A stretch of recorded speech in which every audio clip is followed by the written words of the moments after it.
37절의 말씀입니다. Would you please stand up? Now we will be reading the scripture from the book of Luke, chapter 10, verse 25 through 37. 누가복음 10장 25절에서 37절까지의 말씀을 읽겠습니다. 제가 먼저 읽고 그 다음 여러분이 읽도록 하겠습니다. 어떤 율법 교사가 일어나 예수를 시험하여 이르되 선생님, 내가 무엇을 하여야 영생을 얻으리이까? 이르시되 율법에 무엇이라 기록되었으며 내가 어떻게 읽느냐? 대답하여 이르되 내 마음을 다하며 목숨을 다하며 힘을 다하며 뜻을 다하여 주 너의 하나님을 사랑하고 또한 내 이웃을 내 자신같이 사랑하라 하였나이다.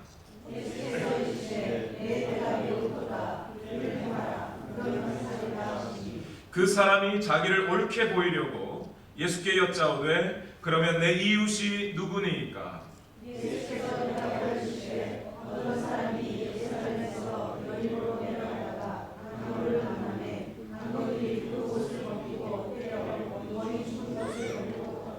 마침 한 제사장이 그 길로 내려가다가 그를 보고 피하여 지나가고 또 이와 같이 한 헬위인도 그곳에 이르러 그를 보고 피하여 지나가되 어떤 사마리아 사람은 여행하는 중 거기 이르러 그를 보고 불쌍히 여겨 가까이서 기름과 포도주를 그 상처에 붓고 싸매고 자기 짐승에 태워 주막으로 데리고 가서 돌보아 주니라. 그 이튿날 그가 주막 주인에게 데나리온 2를 내어주며 이르되 이 사람을 돌보아 주라. 비용이 더 들면 내가 돌아올 때에 갚으리라 하였으니 내 생각에는 이 세 사람 중에 누가 경건한 자에게 다 같이 읽겠습니다. 이르되 자비를 베푼 자니이다.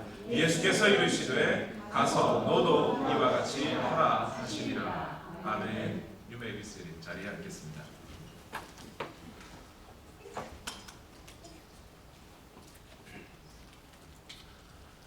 미국이라는 나라는 그 짧은 역사에도 불구하고 많은 전쟁에 참여한 나라입니다.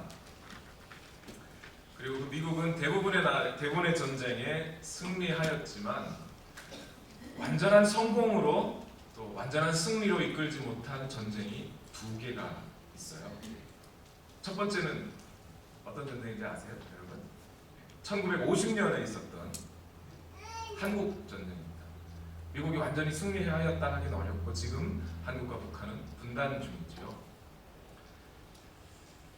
그리고 그 한국 전쟁 말고 또 하나 조금 죄송하지만 실패한 전쟁으로 남아있는 전쟁이 하나 있습니다. 베트남 전쟁이죠. 1973년에 미국은 베트남에서 정전협정을 맺고 미군을 철수하게 됩니다. 그리고 베트남은 베트콩이라고 하죠. 베트남 커뮤니스트들의 수하에 들어가게 되었습니다. 이 중에서도 특히 베트남 전쟁은 미국이 이제 엄청난 물자와 인력을 투입했음에도 불구하고 이기지 못한 전쟁으로 기록되어 있는데요. 미국이 12년 동안 폭탄을 얼마나 썼냐면 약 785만 톤을 썼다고 합니다. 그 숫자가 어느 정도냐면 2차 대전의 3배가 넘는 분량을 폭탄으로 썼어요. 그리고 연 병력 300만 명에다가 1,600억 달러 정도 되는 돈을 쏟아부었습니다. 그런데도 이기지 못했어요. 여러분, 이기지 못한 이유가 혹시 뭔지 아세요? 많은 이유들, 사회적으로 정치적으로 여러 가지 이유들이 있겠지만 특별히 이 베트남 전쟁에서 참 이기기 어려웠던 이유는 한 가지 뭐냐면 적군과 아군을 구분하지 못했던 거예요. 적군인 줄 알고 총을 들었더니 아군이래요. 그래서 아군인 줄 알고 그런가 하고 총을 내렸더니 총을 쏴버려요. 숲속에서 특히 그 게릴라전이라고 하죠. 그런 전쟁을 펼쳤습니다. 그래서 한 훈련교관이 그 베트남 전쟁에 이런 이야기를 했다고 합니다. 새로 신입병으로 들어오는 그 신입 군인들에게 귀관들은 이제 그림자 전쟁을 치러야 된다. 이런 얘기를 했대요. 이 말에 대해서 두려운 한 훈련병이 물었습니다. 교관님, 어떻게 베트콩을 구별합니까? 어떻게 적군과 아군을 구별할 수 있겠습니까? 그랬더니 교관이 이랬대요. 불가능합니다. 적군은 어디서나 나타나지만 찾으려고 나서면 사라져버립니다. 베트콩은 어디에도 있고 누구도 될 수 있습니다. 이 전쟁에서 미군이 치러야 할 어려움은 정말 감이 오시는지 모르겠습니다.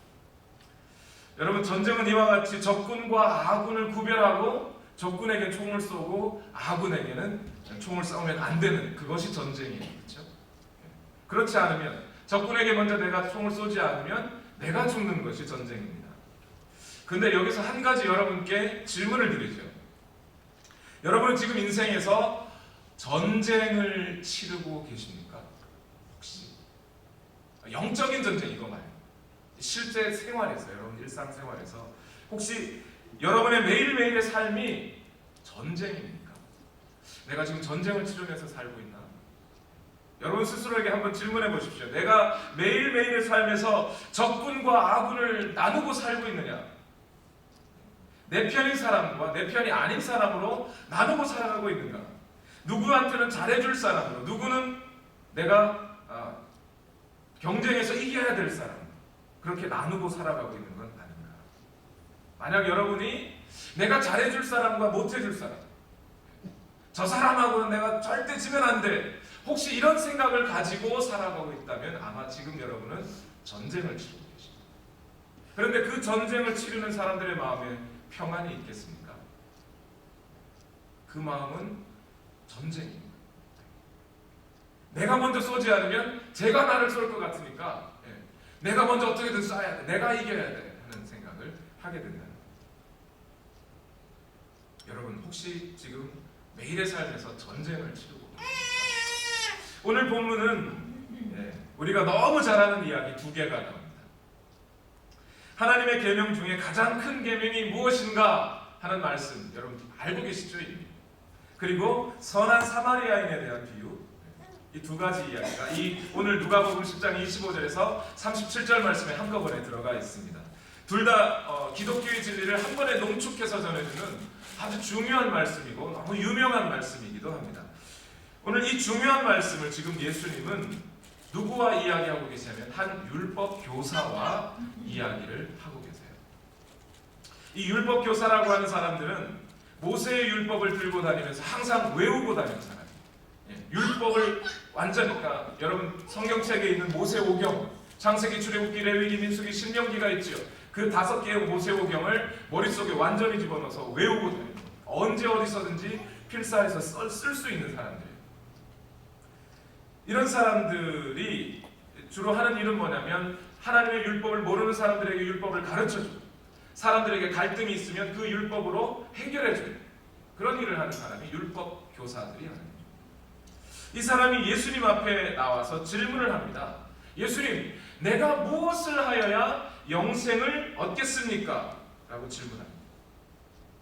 그런데 성경은 이 사람이 이 질문을 하는데 그냥 예수님, 내가 뭐 해야 영생을 얻지요? 하는 마음으로 온 게 아니라고 얘기해요. 그냥 그 질문 자체만을 얘기하지 않고 오늘 본문은 이렇게 말해줍니다. 누가복음 10장 25절 말씀을 다 같이 한번 읽어보겠습니다. 시작. 어떤 율법 교사가 일어나 예수를 시험하여 이르되 선생님, 내가 무엇을 하여야 영생을 얻으리까? 예수님을 시험하여 이르되, 율법 교사가 율법의 지식들을 가지고 예수님 앞에 나왔는데 예수님으로부터 뭔가 배우고 예수님으로부터 어떤 예수님의 가르침을 받으려고 온 게 아니고 머릿속에 들고 있는 이 율법적인 지식을 예수님 앞에 갖고 와서 예수님에게 시험을 하려고 한다는 거예요. 다른 말로 하면 예수님과 논쟁을 좀 해보려고 해요. 예수님과 전쟁을 해보려고 해요. 예수님과 이 논쟁을 통해서 이 사람이 적군인지 아군인지, 이 사람으로부터 내가 배울 것이 있는지 없는지 따져보고, 이 사람이 내 편인지 남의 편인지, 이 사람이 정통파인지 이단인지를 구분해보려고 예수님을 시험하러 왔다. 이 질문에 대해서 예수님은 곧장 대답하지 않고 역으로 이렇게 질문합니다. 26절에 율법에는 뭐라고 기록되어 있고 너는 어떻게 그 율법을 읽고 있느냐? 네가 율법교사니까 잘 알지 않겠느냐? 그랬더니 이 율법교사는 예수님이 기대했던 말 정답을 찾아 이야기합니다. 아마 이미 마음속으로 이 말씀들을 외고 있었을 거예요. 27절 말씀.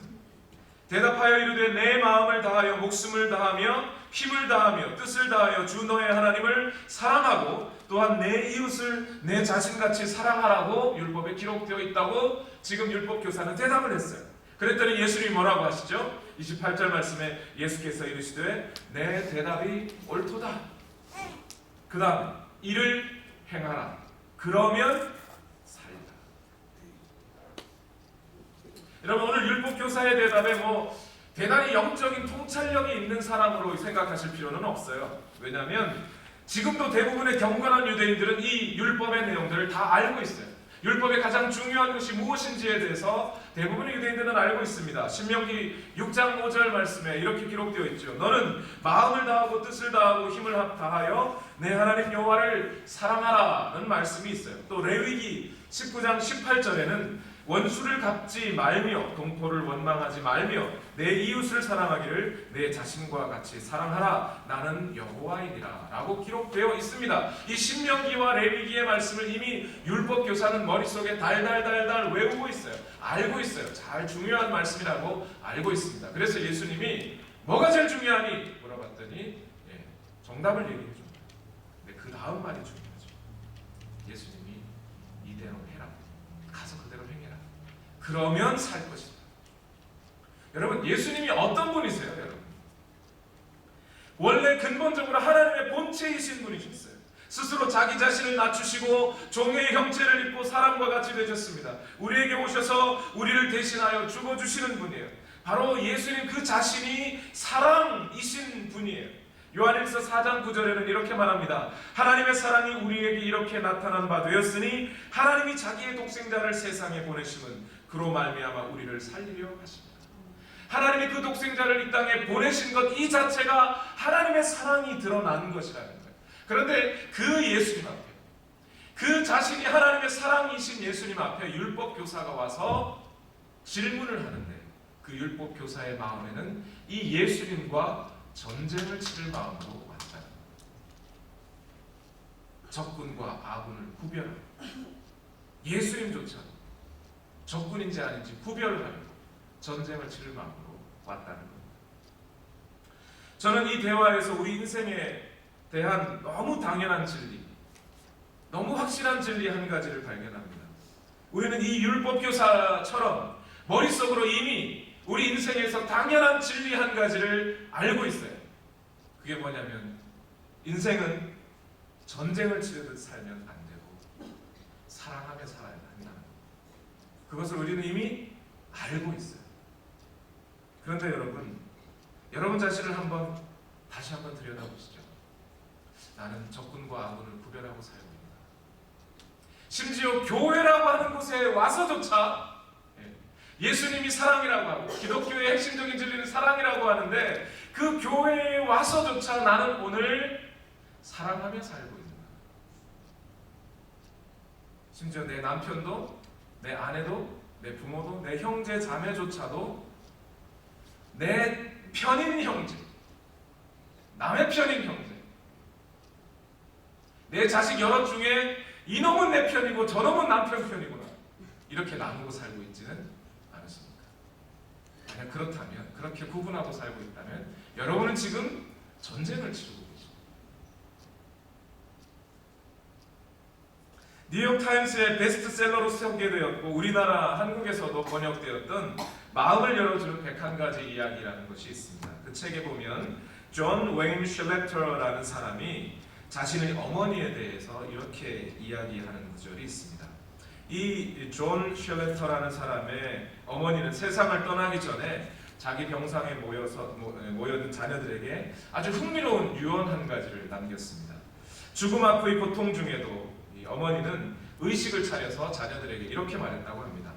내 사랑하는 자녀들아, 내가 죽은 다음에 내 무덤에는 어떠한 꽃도 가져오지 말아라. 왜냐하면 나는 무덤에 없을 테니까. 나는 육체를 또 떠나면 곧장 유럽으로 갈 거야. 네 아빠가 밤낮 유럽에 데려다 준다고 약속만 해놓고 한 번도 가지 못했잖니. 그 어머니 임종 앞에 침통한 마음으로 자녀들이 있다가 피식 웃기 시작했습니다. 어머니는 다시 자녀들을 바라보면서 얘들아 내일 아침에 다시 만나자 그러고 눈을 감으셨다고 합니다. 이런 어머니, 그냥 지식 있는 어머니라기보다 참 지혜로운 어머니신 것 같죠. 이 떠나가면서 자녀들에게 이런 아름다운 모습을 남길 수 있는 어머니가 참 아름답습니다. 그런데 이 어머니 돌아가시면서 자녀들에게 또 한 장의 메모를 남겼다고 합니다. 그 메모의 내용, 이 유언 같은 시가 기록되어 있는데 이 시에는 이렇게 기록되어 있습니다. 내가 죽은 후에 나 때문에 울고 싶다면 사랑하는 아이들아 너희 곁에 있는 형제들을 위해 울어다오. 너희의 두 팔을 들어 나를 껴안고 싶거든 내게 주고 싶은 바 사랑을 내 형제들에게 베풀어다오. 아이들아 나를 만나고 싶거든 내가 알았던 그리고 내가 사랑했던 사람들 속에서 나를 찾아다오.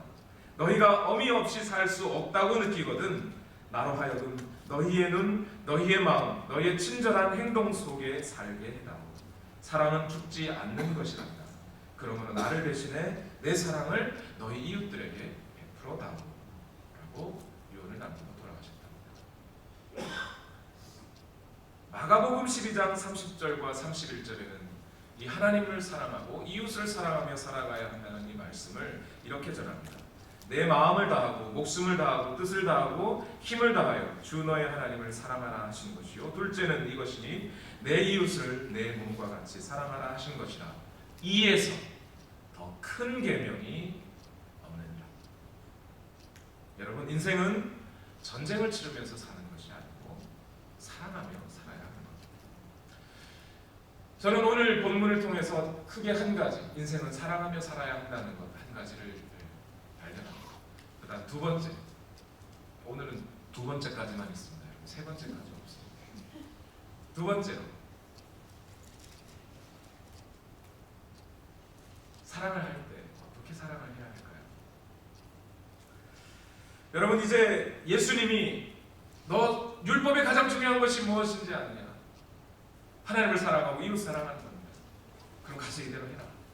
그러면 네가 살 것이다. 인생에서 참 평안을 얻을 것이다. 라고 이야기를 했어요. 그러면 이 율법 교사가 이제 너무 감사해요 예수님. 그러고 돌아가서 사랑하고 살았을까요? 그러지 않았습니다. 두 번째, 이 율법 교사는 아직도 전쟁의 마음을 버리지 않았습니다. 사랑의 삶을 살 생각이 없습니다. 무엇을 보니까? 뭘 보니까요?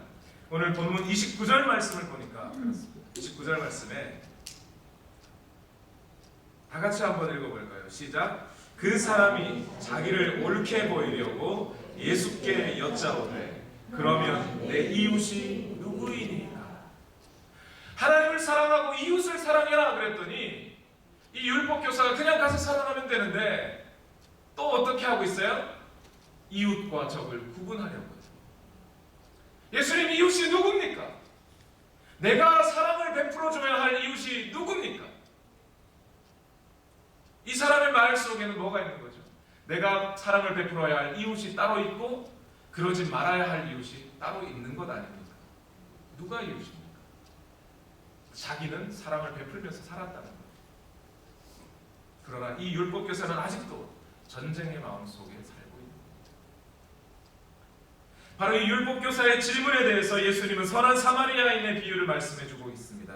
이 선한 사마리아인의 비유에서 우리는 너무나 많은 교훈을 얻을 수 있는데요. 다른 이야기 많이 해봐야 소용없습니다. 여러분 선한 사마리아인의 비유 가지고 신학교에서 설교를 한번 해보라 그랬습니다. 100명의 설교를 신학생이 100명을 하면요 100개의 설교가 나와요. 여러 가지 많은 설교들이 나옵니다. 그런데 오늘 그 중에서도 가장 중요한 것 한 가지를 여러분께 말씀드리려고 합니다. 오늘 본문을 우리 상황에 적용하면서 말씀을 드리면 이렇습니다. 이 비유는 뭐냐면 먼저 자기 자신을 정당화하기 위해서 예수님께 질문을 한 율법 교사에게 대답하기 위해서 예수님이 제시해 주신 본문이죠. 나의 이웃이 누굽니까? 라는 이 질문에 예수님이 이렇게 선한 사마리아인의 비유를 말씀해 주십니다. 그리고 오늘 보면 36절에는 예수님이 이렇게 반문하셔요. 뭐라고요? 내 생각에는 이 세 사람 중에 누가 강도 만난 자의 이웃이 되겠느냐? 뭔가 좀 초점이 바뀌어 있지 않으세요?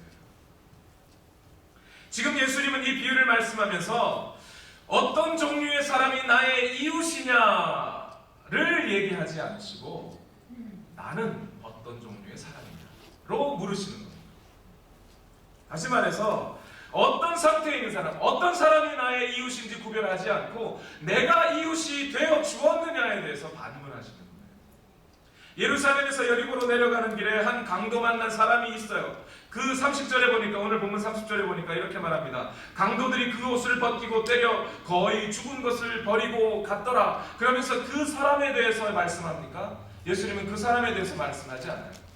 그런 필요가 있는 사람, 거반 죽어가는 사람이 있다. 그 다음 예수님은 초점을 바꾸셔요. 그 다음 그 사람 곁을 지나가는 사람이 제사장이 지나갑니다. 그리고 레위인이 지나갑니다.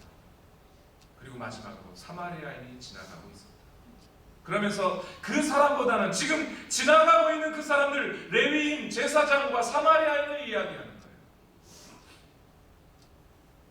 그리고 그 비유의 마지막에 가면 예수님이 뭐라고 질문합니까? 그 다 죽어가는 사람이 너희의 이웃이다 이렇게 말씀하시나요? 아니요, 그 말은 안 하셔요.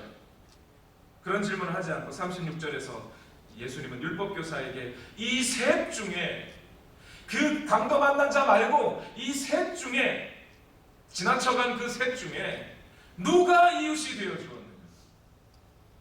율법교사는 자비를 베푼 자입니다 라고 말해주었고, 예수님은 가서 너도 이와 같이 하라 말씀합니다. 누가 나의 이웃입니까? 라는 율법교사의 질문에 대답하지 않고 오히려 율법교사 네가 참된 이웃이 되어 주어라 이렇게 말합니다. 누군가를 구분하지 말라는 거예요. 여러분, 내가 사랑을 베풀어야 할 사람이 누군지 구분을 할 필요가 없다는 거예요. 적군과 아군을 구분하면 안 된다는 거예요. 전쟁을 치르고 있다면 적군과 아군을 구별해야 되겠지만, 오늘 여러분이 사랑을 실천하기를 원하신다면, 예수님이 우리에게 베푸신 사랑처럼 사랑을 실천하기를 원하신다면, 그 사랑을 베풀 때 이웃이 누구인지 구별하지 말고 베풀어야 된다. 우리도 그렇게 사랑을 받지 않았나요?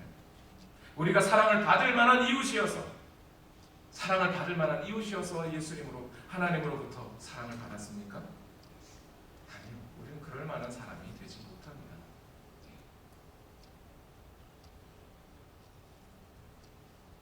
지구촌 교회에 이동원 목사님이 이스라엘을 방문했을 때의 일이라고 합니다.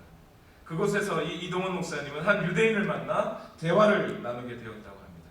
그 유대인에게 왜 당신들은 예수님을 믿지 않습니까? 라고 질문을 했답니다. 그랬더니 이 유대인은, 아니 어떻게 하나님께서 예수라는 인간이 될 수 있습니까? 그것은 불가능합니다. 그렇기 때문에 우리는 예수를 믿지 않습니다 라고 강하게 이야기했답니다.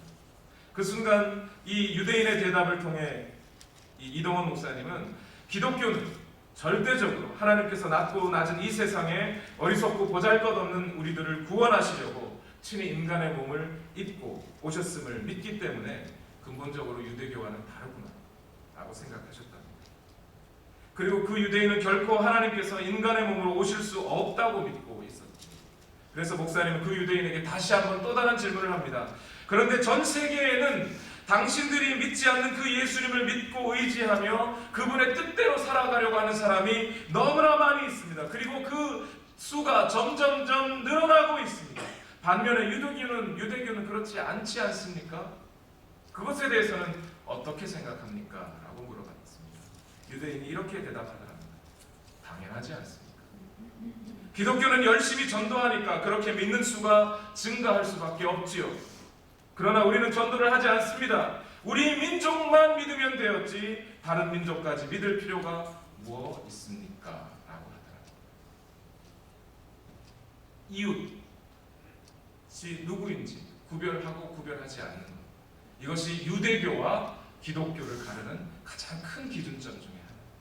오늘 여러분이 예수 그리스도의 사람이시라면, 오늘 여러분이 예수 그리스도로 거듭난 그리스도인이시라면, 오늘 예수 그리스도의 사랑처럼 닮고 싶고 그 예수님의 삶을 닮아가고 싶고 그래서 오늘 예배로 나오신 여러분들이라면, 여러분은 이웃이 아닌 사람을 구별하지 마시기 바랍니다. 그것이 예수님의 사랑입니다. 에베소서 3장 6절에서 바울은 이렇게 말합니다. 이방인들이 복음으로 말미암아 그리스도 예수 안에서 함께 상속자가 되고 함께 지체가 되고 함께 약속에 참여하는 자가 되었다. 라고 말합니다. 우리가 참된 그리스도인이라면, 그리스도 안에서 새 생명을 얻은 사람들이라면 우리의 이웃이 누구인가를 구분하고 이웃이 될 만한 사람에게만 사랑을 베풀어서는 안 됩니다. 하나님의 사랑은 차별 없이 모든 사람에게 전해져야 하는 겁니다. 하나님은 율법에 이런 명령을 하십니다. 출애굽기 20장 13절에 살인하지 말라! 그래놓고 하나님은 왜 살인하지 말아야 하는지에 대해서도 말씀해 주십니다. 창세기 9장 6절에서 이렇게 말씀하시죠. 다 같이 읽어볼까요? 시작. 다른 사람의 피를 흘리면 그 사람의 피도 흘릴 것이니 이는 하나님이 자기 형상대로 사람을 지으셨습니다. 네가 만약 다른 사람을 죽인다면, 살인한다면 그것은 그 사람 이전에 하나님을 죽이는 것이 되는 것이다. 하나님의 형상대로 지어진 사람을 죽이는 것이다. 반대로 그러면 어떻게 될까요? 만약 네가 한 사람을 사랑한다면 너는 하나님을 사랑하는 것이 된다. 그 한 사람이 누구든지 관계없다고 말씀합니다. 그리고 똑같은 말씀을 예수님도 하셨습니다. 마태복음 25장 40절에 임금이 대답하여 이르시되 내가 진실로 너희에게 이르노니 너희가 여기 내 형제 중에 지극히 작은 자 하나에게 한 것이 곧 내게 한 것입니다. 똑같이 또 45절에 이에 임금이 대답하여 이르시되 내가 진실로 너희에게 이르노니 이 작은 자 하나에게 하지 아니한 것이 곧 내게 하지 아니한 것이다. 임금과 작은 자를 구분하지 아니하고 작은 자에게 한 것이 임금에게 한 것이고 작은 자에게 하지 않은 것이 임금에게 하지 않은 것이 된다는 겁니다. 지극히 작은 자라도 차별하지 않고 하나님을 사랑하듯이 사랑하는 것, 이것이 오늘 영생을 얻은 우리가, 새 사람이 된 우리가 실천해야 할 사랑입니다. 말씀을 정리합니다. 이 말씀을 듣는 여러분 중에 혹시 이런 생각을 하시는 분이 있으십니까? 옳거니 오늘 목사님이 이웃 사랑하라고, 참된 이웃이 되어주라고 하는 말씀을 하시는군. 맞아, 이 말씀은 꼭 땡땡 집사가 들어야 되는데, 그 사람이야말로 사랑이 없는데 이 말씀 CD를 꼭 그 집사한테 들려줘야 되겠어 라고 생각하시는 분이 있습니까? 여러분, 아직 전쟁을 치르고 계십니다. 그 생각 속에 있는 분들은 아직 그 집사한테 한마디 꼭 한번 해주고 싶은 거죠. 쪼크 주고 싶은 거예요. 아직 전쟁을 치르고 계십니다. 반대로, 내가 정말 참된 이웃이 되어주지 못했구나.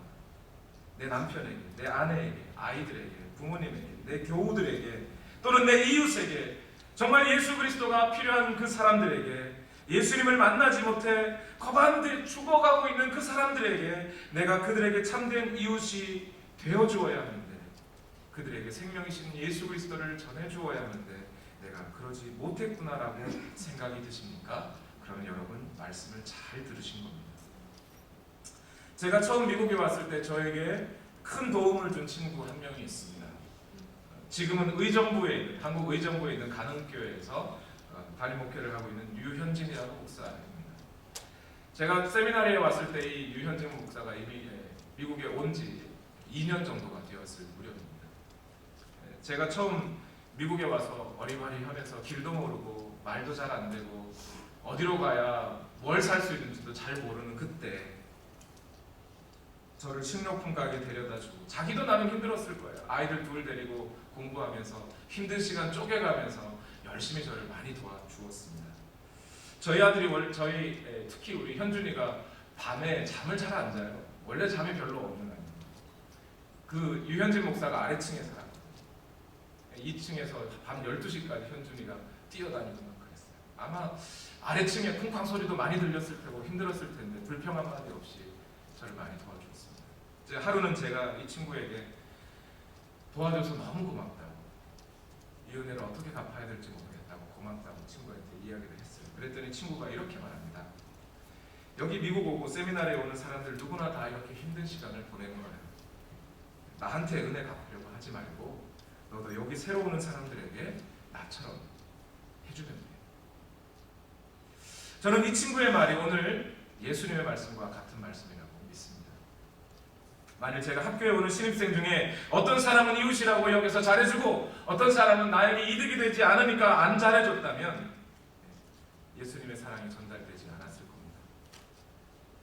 여러분, 사람들은 인생에서 전쟁을 치르려고 합니다. 그러나 예수님은 사랑하라고 말씀하십니다. 사람들은 사랑할 사람과 사랑하지 않아도 될 사람을 구분하려고 합니다. 그러나 예수님은 차별 없이 사랑하라고 말씀하십니다. 요한일서 4장 7절과 8절 말씀에 사랑하는 자들아 우리가 서로 사랑하자. 사랑은 하나님께 속한 것이니 사랑하는 자마다 하나님으로부터 나서 하나님을 알고 사랑하지 아니하는 자는 하나님을 알지 못하나니 이는 하나님은 사랑이시라고 말씀하십니다. 오늘 우리가 우리의 모든 삶이 예배가 되기를 원한다면, 우리의 모든 삶에서 하나님을 알고 하나님을 만나기를 소망한다면 예수님의 이 말씀대로 하셔야 됩니다. 가서 너도 이와 같이 사랑하라. 오늘 날씨가 덥습니다. 교회에 오셨다가 이제 돌아가실 때쯤 되면 여러분 길가에 차를 세워놓고 여러분의 사랑을 필요로 하는 사람들이 있을지 모르겠습니다. 그 사람들이 누구든지 피부색, 나라, 국적, 민족, 성별 구별하지 마시고 여러분의 사랑을 그들에게 보여주시기를 부탁드립니다. 그리고 그들에게 예수 그리스도를 증거하십시오. 그것이 그리스도인으로 할 바른 의무입니다. 우리 시간 다 같이 기도하겠습니다.